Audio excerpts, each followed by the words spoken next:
اول د اودس متونکي اشیاء کوم دي؟ یو څو غټ غټ شیان درته ذکر کوم اصولي طور. هغه اصول په ذهن کې کېنوئ نو انسان ته معلومات کېږي چې د اودس نواقص د غټو بولو له جانب نه یا د وړو بولو له جانب نه چې د انسان نه کوم شی خارج څه هغسې هر شی نو د انسان اودس ماتېږي.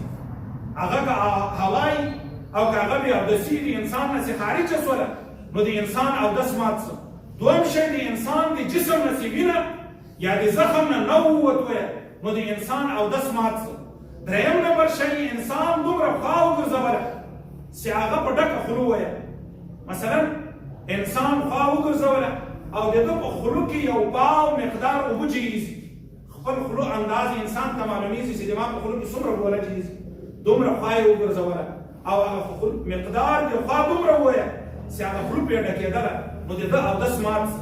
او که چیرې خوله نه پرې ډکېدله معمولي غوندې ترخې اوبه یې له خولې راوګرځولې نو د ده اودس برقرار دی، د ده اودس نه ده مات.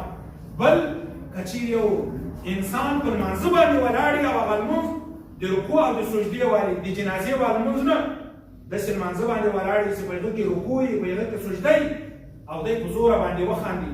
دومره په زوره باندې وخاندي چې څنګ ته ولاړ ملګری د ده د خندا اواز والي د ده اودس مات څه دی به اودس کوي دغه لمونځ یې ختم څه لمونځ به له سره راګرځوي.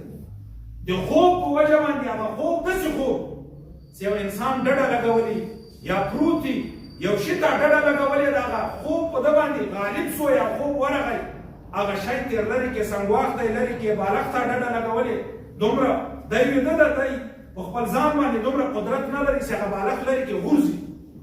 فقها یې چې د ده اودس مات